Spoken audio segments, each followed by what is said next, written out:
A paz do Senhor, amados irmãos e irmãs.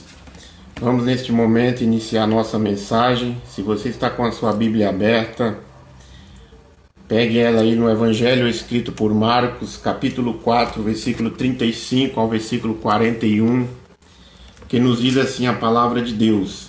Naqueles dias, ao anoitecer, disse ele aos seus discípulos: Vamos para o outro lado. Deixando a multidão, eles os levaram no barco, assim como estava.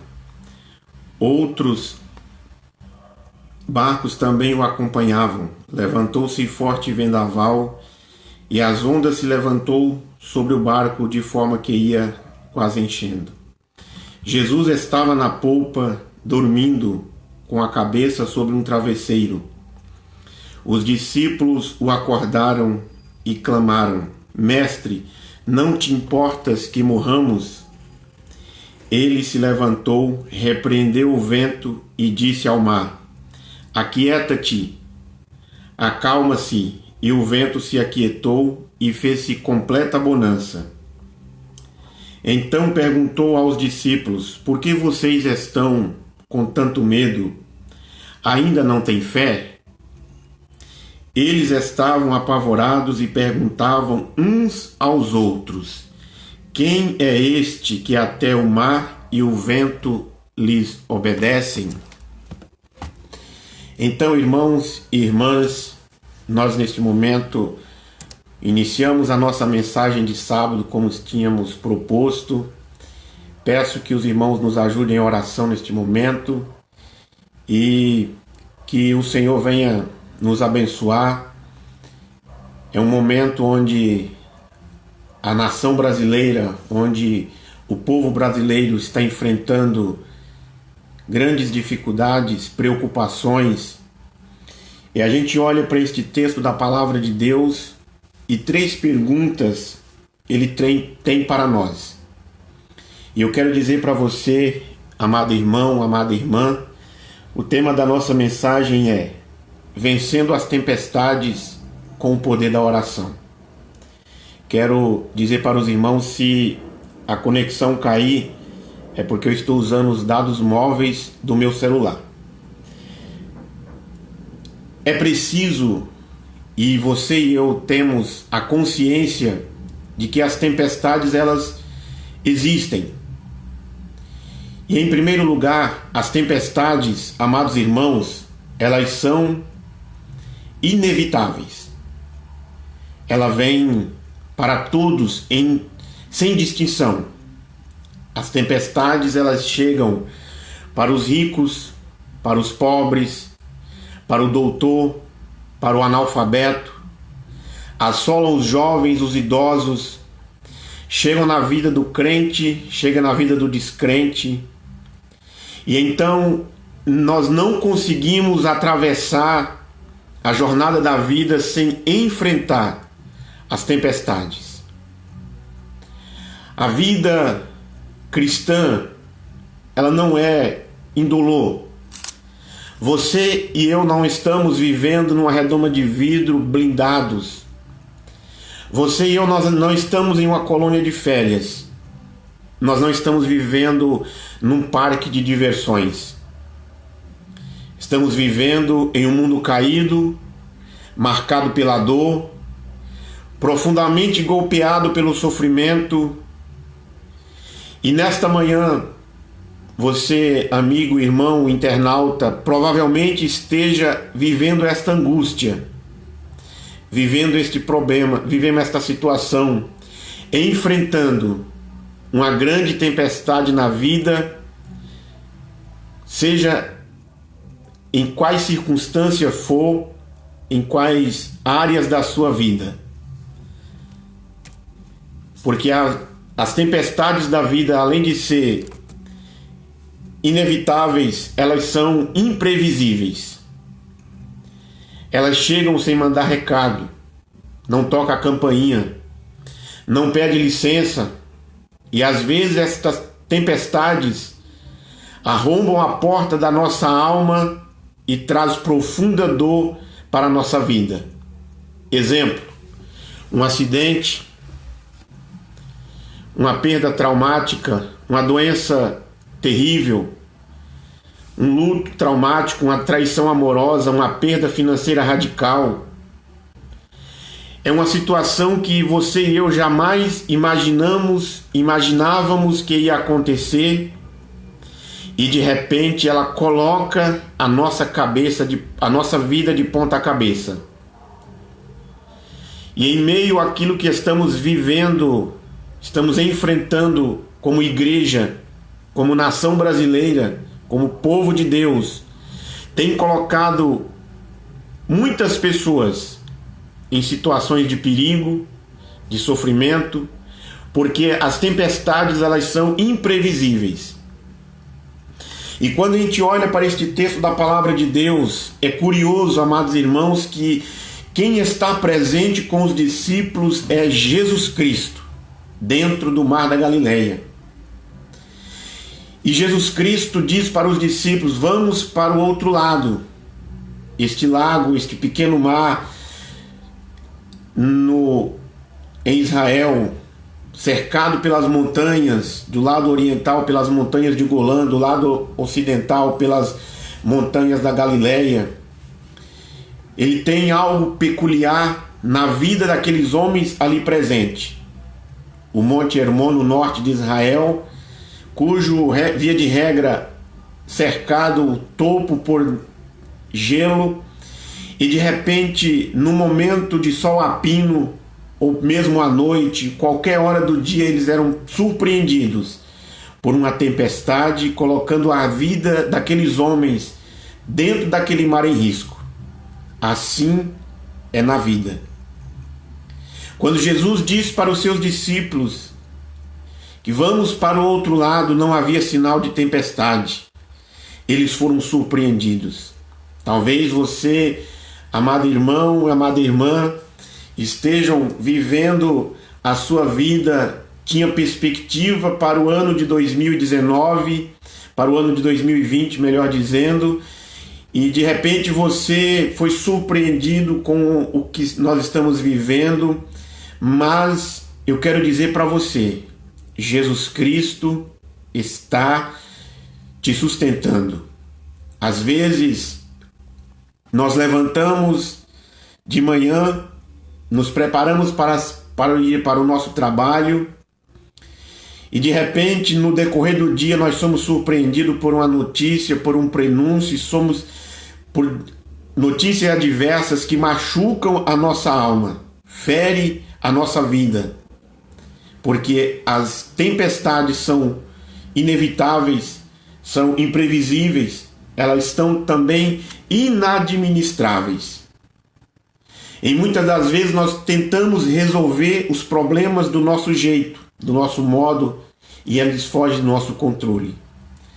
Quantas vezes você tentou resolver os seus problemas, os problemas no teu casamento, dos teus filhos, a tua saúde, a tua vida financeira? Quantas vezes você tentou resolver e tudo fugiu do teu controle porque não era administrado por você, mas é administrado pelo Senhor. Os problemas relacionados ao pecado que tenazmente nos assedeia, os vícios que nos machuca, nos tortura, nos escraviza, mas você não consegue resolver com as suas próprias forças. Assim era com aqueles discípulos. Eles estavam em um lugar onde a maior parte deles conheciam aquele mar. Conhecia cada palmo, cada metro quadrado daquele lugar, ali onde eles tiravam sustento para as suas famílias.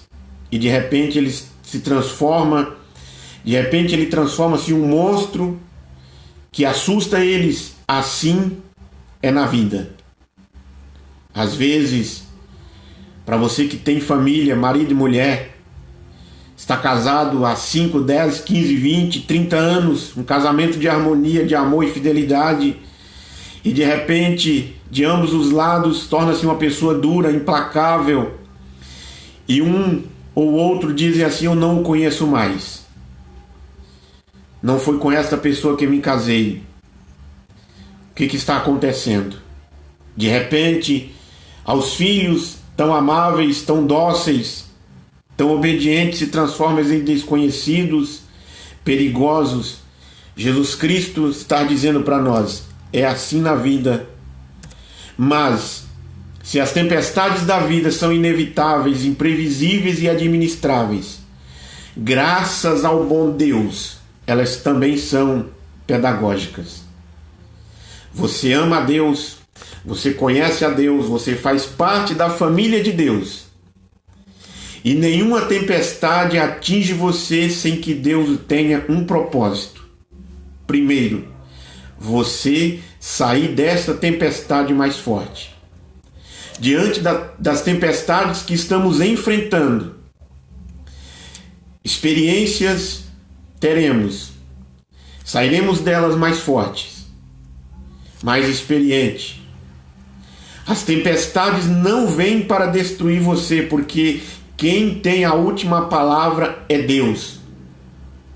E diante do que nós estamos vivendo, que nós estamos enfrentando, que nos coloca reclusos dentro da nossa casa, que muitos são aconselhados a não sair de casa, Deus não desperdiça esse sofrimento, essa situação na vida dos seus filhos. É para você ter mais um momento de intimidade, de comunhão com o Senhor. Nenhum fio da tua cabeça pode ser tocado sem que Deus o permita. Ele tem um propósito. E com a sua Bíblia aberta ainda, no texto que nós fizemos a leitura, no capítulo 4 do Evangelho escrito por Marcos, do versículo 35 ao 41, nós caminharemos com 3 perguntas. A primeira pergunta, feita dos discípulos para Jesus Cristo, versículo 38. Não te importa que pereçamos? A segunda pergunta, feita por Jesus Cristo aos seus discípulos: por que sois assim tímidos? Como é que não tendes fé? A terceira e última pergunta do texto, no versículo 41. Quem é este que até o vento e o mar lhes obedece? É sobre estas 3 perguntas que vamos conversar nesta manhã, queridos irmãos. Em primeiro lugar, mestre, não te importa que pereçamos? Irmãos, a Bíblia nos informa que Jesus Cristo tinha passado o dia todo ensinando as parábolas do reino de Deus, pregando o Evangelho, e naquele momento, naquela circunstância, estava exausto. E a Bíblia diz que os discípulos se aproximam de Jesus e disse: passemos para a outra margem. Quando Jesus entra no barco, com os seus discípulos, ele vai à polpa e ali ele dorme, cansado, mostrando para mim e para ti que ele era, naquela circunstância, verdadeiro homem e tinha o cansaço físico.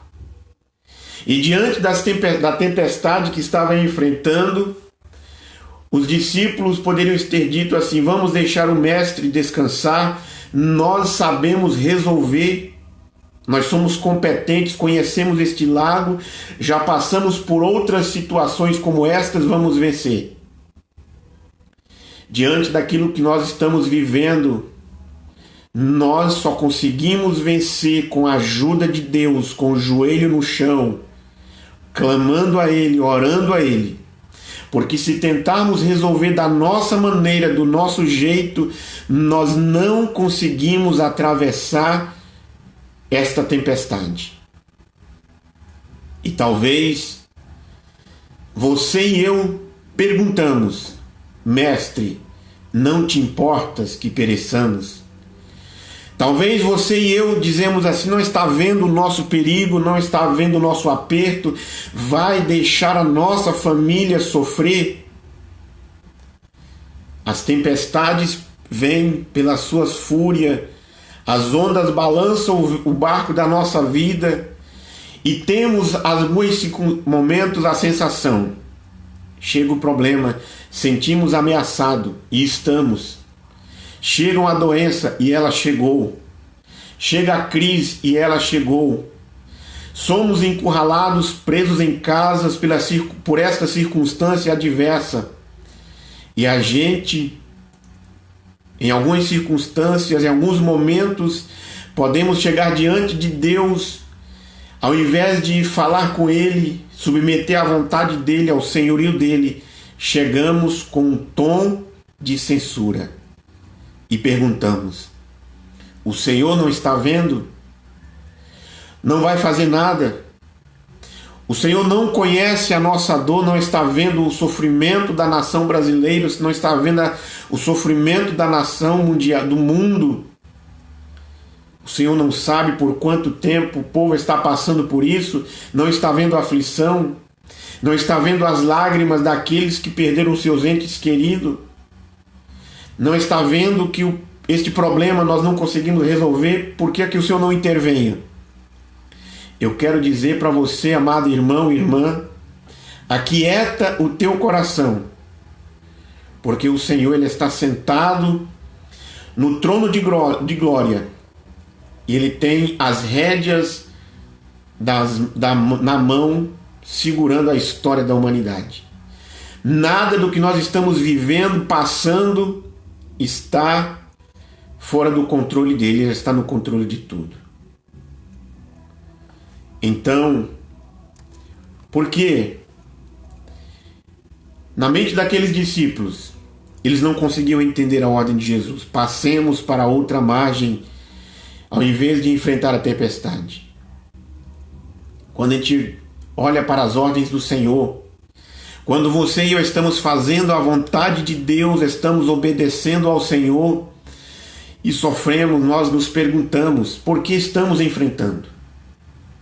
E eu quero dizer para você, amigo, irmão, é fácil entender a vida de Jonas, quando ele entra no barco e vai na direção oposta da ordem de Deus.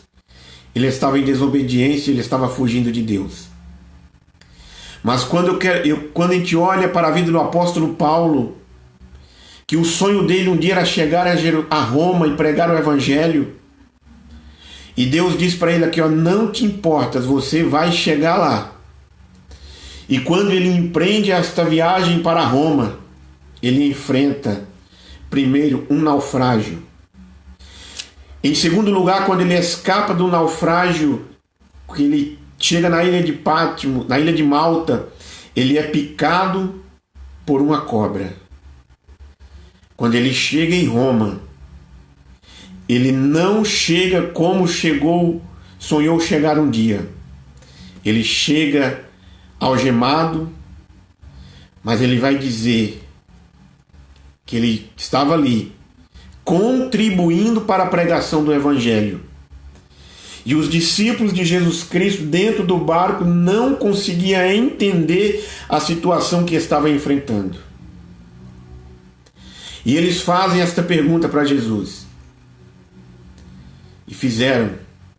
Eles não conseguiam conciliar a urgência da necessidade que eles estavam enfrentando com a demora de Jesus. Jesus Cristo está no barco dormindo. Deus demorou. A demora de Deus em socorrê-lo agrediu com a fúria. E talvez você, amado irmão, está chorando nesta manhã. Talvez você tenha clamado um dia, um ano, uma década, e às vezes a resposta do Senhor ainda não chegou do jeito que você queria que chegasse. Imagina a vida de Marta, capítulo 11 do Evangelho de João. Ela diz assim: Senhor, aquele que tu amas está enfermo. E eu não tenho dúvida, irmão, que ela contava certo de que Jesus viria assim que ele recebeu a mensagem. Mas o que doeu mais em Marta, talvez não foi ver o seu irmão falecer, mas foi ver ele falecer sem Jesus ter chegado. E tem hora que parece que Deus está demorando. E nessas horas você pergunta com o coração cheio de inquietações. Com o coração cheio de inquietação: Mestre, Não te importa que pereçamos? Que grande angústia daqueles homens. Que grande situação que eles estavam passando. É que eles não conseguiam conciliar o barulho dos ventos, as ondas e Jesus Cristo dormindo. Pior do que a tempestade é o silêncio de Deus. É o barulho das ondas conspirando contra nós. O mundo no reino espiritual conspira contra nós. Tenta nos enfraquecermos na fé. E talvez você pergunte, não te importas? Você adentrou esta transmissão nesta manhã com o coração cheio de dor, aflito, enfrentando esta crise. Talvez a crise chegou na sua casa, instalou no seu coração. A sua família está vivendo um momento amargo, você tem orado, chorado, mas a crise não passa. Mestre, não te importa que pereçamos? Diz a Bíblia que Jesus levanta ao ser acordado pelos discípulos e repreende o mar e diz: acalma. Depois vai para os discípulos e diz: por que sois assim tímidos? Como é que não tendes fé? Olhando para os evangelhos, irmãos, Mateus diz para nós que Jesus acalma também uma outra tempestade. Mas a Bíblia mostra para nós que nesta primeira tempestade Jesus está presente. Na outra tempestade de Mateus 14, Jesus vem ao encontro dos discípulos. E Jesus, sendo o conhecedor de todas as coisas, o supremo, o psicólogo por excelência, primeiro, lá em Mateus 14, ele acalma os discípulos. Depois, ele acalma o mar. Aqui em Marcos capítulo 4, Jesus Cristo acalma o mar para depois acalmar os discípulos. Sabe por quê? Ele muda de metodologia nas duas circunstâncias das duas tempestades. Por quê? Porque ele sabe que tem hora e ele percebe que a tempestade maior não está fora de você, não está fora de mim, não está do lado de fora, mas está dentro do nosso coração. E se está dentro do nosso coração, primeiro ele precisa nos acalmar. Tem hora que o seu maior problema não é a circunstância, é o sentimento. E ele, Jesus Cristo, identifica. É aquele que nesta manhã pode acalmar tanto as circunstâncias do seu coração, quanto seus problemas, quanto os seus sentimentos. Mas porque Jesus diz para os discípulos que eles deveriam ter fé e não medo. Cabe-nos uma pergunta. Não somos super crentes, mas cabe para nós uma pergunta, irmão. Se fosse você que estivesse lá, se fosse eu, nós teríamos fé ou teríamos medo? Teríamos medo ou teríamos fé? Imagine você dentro de um pequeno barco, abalado pelas ondas, golpeado pelas águas, ela entrando no barco. A morte ali mostrando a sua carranca. Assim como nós estamos enfrentando esta crise, a morte, ela não escolhe rico, pobre, não escolhe classe social, ela vem para todos. É um monstro que tem a sua boca que a parte de baixo toca o chão e a parte de cima toca o mais alto possível. Eles já tinham usado todos os recursos e muitas das vezes nós usamos todos os nossos recursos e não conseguimos. A grande pergunta é, se fosse nós, o que nós diríamos? A pergunta é, por que é que os discípulos de Jesus Cristo deveriam ter fé e não medo? Jesus está dizendo para nós, e eu quero dizer para você, 4 palavras com a letra P, que eles deveriam ter fé e não medo. Primeiro, a promessa. Jesus disse, confira no versículo 35, vamos para o outro lado, passemos para a outra margem. O destino daqueles homens, o destino daqueles discípulos dentro daquele pequeno barco, dentro daquele frágil barco, junto com os outros que estavam atravessando, era a outra margem e não o fundo do mar. Irmãos, nós não vivemos por sentimentos, nós vivemos por fé. A nossa vida não está governada pelas circunstâncias. Quem determina o futuro da minha família, o futuro da tua família, o futuro da nossa vida, não é o mercado internacional, não é a circunstância que nós estamos vivendo. Quem determina o futuro da nossa vida é aquele que está com a mão guardando, guiando o mundo, é o Senhor.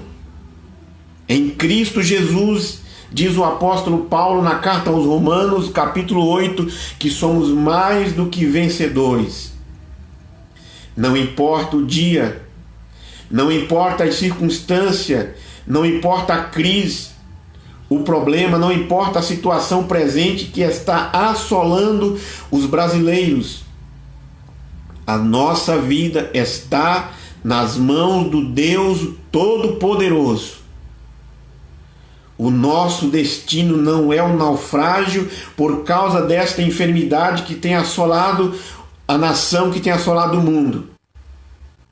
Se olharmos para o mundo, nos últimos 5 séculos da nossa era, passaram por grandes e terríveis enfermidades. Se olharmos para a palavra de Deus, Evangelho de Lucas, capítulo 21, Jesus Cristo diz para nós que aparecia epidemias, enfermidades por todos os lados, mas ainda não é o fim. Nós caminhamos para a frente, seguro na mão do Senhor. É por isso que eles deveriam ter fé e não medo, porque eles estavam ancorados na palavra de Jesus Cristo. Passemos para outra margem. Mas a outra palavra que eles deveriam não ter medo e ter fé era por causa da presença de Jesus. Jesus estava presente. Eu quero dizer para você que o Criador dos céus e da terra, o Senhor da natureza, a criatura não pode vencer o Criador. E o Senhor está dentro da sua casa. Hoje é o teu barco. É aí que você deve estar. Todas as coisas foram criadas por Ele e sem Ele nada do que foi feito se fez. Ele tem o domínio, Ele tem o controle, toda a natureza. Aqueles que estavam no barco não poderiam afundar porque Jesus estava presente. É por isso que eles deveriam ter fé e não medo. Jesus nunca disse que a nossa vida, que a nossa caminhada seria isenta de lutas. Ele nunca disse que a nossa vida seria um mar de rosa. Ele nunca disse que seria fácil. Mas ele diz para nós: eis que eu estou convosco até a consumação do século. Você, irmão, deve ter fé e não medo. Mas em terceiro lugar, por que que os discípulos de Jesus deveriam ter fé e não medo? Por causa da paz. O que Jesus estava fazendo naquele barco? Marcos diz para nós que ele estava dormindo. Você viu? Jesus está dormindo. Por quê? Porque tudo estava sob controle. E eu quero dizer para você, aconselhar você, A paz não é a ausência de problemas. Nós não cremos, eu não creio em uma paz de cemitério que não tem problema, que não tem guerra, discussão, conflito. A vida cristã, a paz cristã não é ausência de problema, a paz cristã é confiança em meio aos problemas. Foi por isso que Paulo confiou, foi por isso que Daniel foi lançado na cova dos leões, foi por isso que Sadraque, Mesaque e Abednego foi lançado na fornalha de fogo, e Deus ali estava no controle. Por isso você pode descansar, você pode aquietar o seu coração, você pode serenar a sua alma em meio às lutas imensas e dramáticas da vida, porque você sabe que Deus está no controle. Mas, em quarto lugar, porque eles deveriam ter fé e não medo? Por causa do poder de Jesus. O evangelista Marcos coloca esse relato em meio a outros 3 relatos que destacam o poder de Jesus Cristo. Aqui, Jesus tem poder sobre as forças da natureza, acalma vento e acalma mar. Jesus tem poder sobre os demônios. Quando ele chega do outro lado, ele liberta um homem possesso de uma legião de demônio. Em seguida, Jesus cura uma mulher que há 12 anos sofria de hemorragia. Médico nenhum pôde curar, mas ele o curou. E Jesus mostra para nós que ele tem poder sobre as enfermidades. Marcos registra para nós ainda que Jesus vai à casa de Jairo, ressuscita a filha dele, 12 anos de idade. Jesus tem poder sobre a morte. É por isso que a Bíblia diz para nós: todo o poder e toda a autoridade foi dada a Jesus Cristo nos céus e na terra. Você, irmão e irmã, nesta circunstância, você não precisa ter medo, você precisa ter fé. E eu quero, em terceiro lugar da nossa divisão da mensagem, no versículo 41, caminhando já para a parte final da mensagem: quem é este que até o mar e o vento lhes obedece? Este, irmão, quero dizer para você, é aquele que juntamente com o Pai lá na eternidade, no conselho da Trindade, tomou a decisão de nos amar, de estabelecer um plano eterno para nos salvar. É aquele que nos tirou das garras do inferno para nos dar vida, para nos fazer membro da família de Deus, para nos dar o selo do Espírito Santo. Quem é este? A pergunta dos discípulos. Talvez você pergunte também nesta manhã: quem é este que permite que tudo isso aconteça? Este é o Criador do universo. Todas as coisas foram feitas por Ele, e sem Ele nada do que foi feito se fez. A Bíblia diz que Ele criou todas as coisas, quer sejam tronos, quer sejam soberanais, quer sejam potestades. Quem é este? É a semente da mulher que veio para esmagar a cabeça da serpente. É aquele de quem falaram os patriarcas, que apontaram os profetas. Este é aquele que veio, que foi simbolizado pelo cordeiro, pelo sacrifício. Este é aquele que foi simbolizado pela arca, a presença. Hoje ele está presente no nosso meio, que apontava tudo para ele. Era sombra, mas agora ele é realidade. É aquele que na plenitude do tempo nasceu da mulher, nasceu sob a lei, veio para vir ao mundo e para nos dar a vida eterna. É aquele que nasceu numa estrebaria, cresceu numa carpintaria, morreu em uma cruz, mas deixou o seu túmulo aberto. É aquele que andou por toda parte fazendo o bem, libertando os oprimidos do diabo. É aquele que deu vista aos cegos, audição aos surdos, voz aos mudos, purificou os leprosos, levantou os paralíticos e principalmente pregou o evangelho do reino. Quem é este? Este, amado irmão, é o grande Salvador. Ele é o Cordeiro de Deus. Ele é o pão da vida, Ele é a vida, Ele é o caminho, Ele é a verdade, Ele é o bom pastor, Ele é a ressurreição e a vida, Ele é a verdadeira videira. Ele é, irmãos, neste momento de crise, nesse momento de preocupação, Ele é o nosso refúgio. Ele é o nosso Senhor. Ele é o Rei dos Reis. É o Senhor da igreja. É o Senhor dos senhores. Ele é o edificador da igreja. Hoje eu sou a igreja. Não é porque nós não nos reunimos num local específico, mas você hoje é a igreja. Ele é o seu protetor. Ele é aquele que, por amor a mim e a você, veio ao mundo. Como diz Paulo em Filipenses, que se esvaziou, se fez carne e andou entre nós. Ele, irmão, é aquele que não se envergonhou da ignomia da cruz, mas por causa da alegria para comprar você, de salvar você, ele foi para o Calvário. Ele é aquele que suou o sangue no Getsêmani, por amor a mim e a você. É aquele que Gálatas diz que se fez maldição por nós, se fez pecado por nós. É aquele que foi cuspido, foi zombado, que foi escarnecido, que foi esbordoado, que carregou aquele lenho maldito pelas ruas apinhadas de Jerusalém, debaixo de chicote, debaixo de gritos, de vaias, mas ele marchou triunfante e chegou ao Calvário para nos dar a salvação. É aquele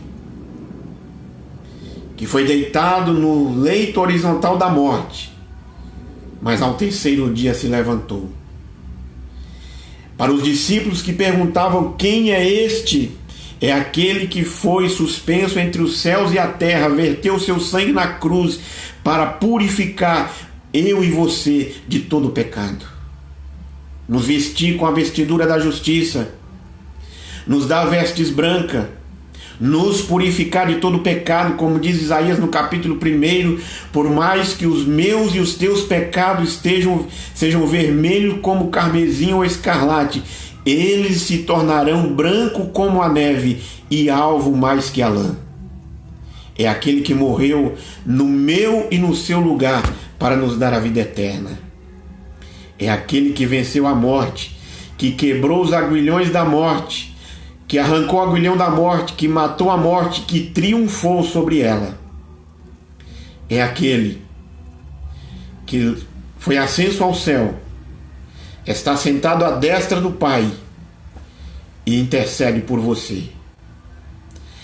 E este, irmãos, é aquele que a igreja que ele o salvou, que a igreja que ele comprou não com ouro ou prata ou qualquer outro bem precioso, mas ele comprou com seu sangue imaculado e virá nos buscar. A Bíblia diz que ele voltará de forma física, visível, pessoalmente, audivelmente, poderosamente, para buscar a sua igreja. Este é o nosso grande Deus, o nosso grande Salvador. Por isso, alegra o teu coração. É a nossa recompensa. Ele é a nossa paz. É Ele que traz paz para a nossa alma. É Ele que nos permite estarmos aqui nesta manhã. Este é Jesus Cristo, aquele que o apóstolo Pedro falou para nós. Permita-me ler o texto em Atos capítulo 4, onde o apóstolo Pedro diz para nós: não há salvação em nenhum outro, debaixo do céu não há nenhum outro nome dado entre os homens pelo qual devamos ser salvos. A salvação é através de Jesus Cristo. Ele mesmo disse lá em João capítulo 14, verso 6: eu sou o caminho, a verdade e a vida, e ninguém vem ao Pai senão por mim. Quero concluir dizendo: sabe por que as tempestades veio ou virá? Elas vêm não para destruir o homem. Elas veio não para destruir, Não foi para destruir que elas vieram e que as tempestades vêm, mas é para que você e eu, amado irmão e irmã, estejamos atentos quão grande é o nosso Deus e nos achegarmos a Ele. É hora de orarmos mais, é hora de termos mais comunhão com a nossa família, é hora de nos achegarmos mais diante dEle, porque Ele é o grande Deus. Sabe por que as provas chegam? Deus não é mau, Ele é justo. Ele não está indiferente a você, Ele é justo, Ele te ama. As provas chegam para que você veja o grande livramento que Ele pode dar à sua vida, à sua família, para que você tenha uma experiência mais profunda com Ele, para que você possa entender que devemos andar por fé e não devemos ter medo. Para que você que serve a Cristo, que tem o costume de ir para a igreja, você não pode, eu não posso ter uma fé de segunda mão. Eu estou guardado pelas orações do meu pai. Eu estou guardado pelas orações da minha mãe. Eu estou guardado pelas orações da minha avó, do meu avô. Não. Você precisa ter uma experiência com Deus, ter fé com Deus, ter uma experiência pessoal com Ele. E talvez o que nós estamos enfrentando seja um momento para que você tenha experiência com Deus. Ele é o Deus da nossa vida. Ele é o Deus, e você possa dizer: Ele é o Deus da minha experiência. E eu quero, amado irmão e irmã, orar por você, colocar nas mãos de Deus nesta manhã a sua vida. Você está enfrentando lutas, você está enfrentando provas. Hoje, o seu coração pode ser aquietado. Você pode voltar a tua vida em paz, sabendo que Deus está no controle, sabendo que Ele ama você, sabendo que a tempestade da vida vai transformar você no melhor servo, no melhor crente. Feche os teus olhos onde você está, aí na sua casa, no seu lar, onde você estiver neste momento acompanhando esta transmissão. Mas faça esta oração. Para você que é cristão, para você que é cristã, entregue a sua vida aos cuidados do Senhor. Mas também quero orar por você que está nos acompanhando, que ainda não tomou a sua decisão ao lado de Cristo. Você tem a oportunidade nesta manhã de dizer: eu quero aceitar Jesus como meu Salvador. Eu quero que Ele escreva o meu nome no livro da vida. Você tem esta oportunidade. Não deixe a oportunidade passar, amado irmão e amada irmã. Mas entregue a sua vida ao Senhor. Aí, mesmo onde você está, do jeito que você está, feche os teus olhos, ore comigo. Fale com o Senhor. Amado Deus, neste momento, ó Pai, eu entrego nas tuas mãos a vida dos meus irmãos e das minhas irmãs, Senhor. Peço a Ti, ó Deus, a Tua bênção, o Teu cuidado, Pai. Nos livra, Senhor meu Deus, de todo mal. Nos dê um sábado abençoado na Tua presença, Senhor. Assim, meu Deus, como o Senhor cuidou daqueles discípulos dentro daquele mar, cuida de nós, cuida da nossa família, cuida da Tua igreja, dos irmãos que estão nos assistindo, cuida de cada membro da igreja do Jardim ABC, o qual o Senhor colocou nas minhas mãos. E eu tenho a responsabilidade neste momento, ó Pai, de interceder por cada um deles, ó Senhor. Nos dê, meu Deus, a Tua bênção e a Tua paz neste dia. Não deixe, meu Deus, a fé de nenhum dos Teus filhos naufragar. Não deixe, meu Deus, a fé de nenhum dos Teus filhos fraquejar, Senhor. mas acalma o coração dos teus filhos, porque só vencemos as tempestades com oração. E que neste dia nós possamos estar mais junto de Ti, orando, estudando a Tua palavra, meditando nos Teus ensinamentos. E talvez, meu Deus, seja o momento onde nós demonstramos que crentes nós somos, que adoração nós temos para Te oferecer, Senhor. Eu oro em nome de Jesus. Obrigado, Senhor. Amém, Jesus.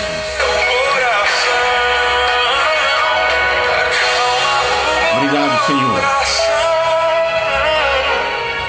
Acalma o meu coração. O vento está soprando, mas é te adorando e venço uma aflição. Acalma o meu coração, Senhor. Acalma o meu coração. Só venço esse mundo se for em tua presença. Acalma o meu coração.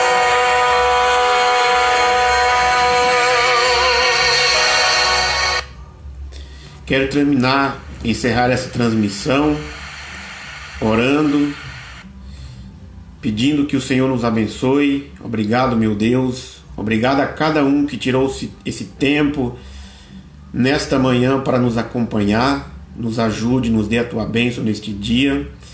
Eu peço que o Senhor cuide de cada um de nós.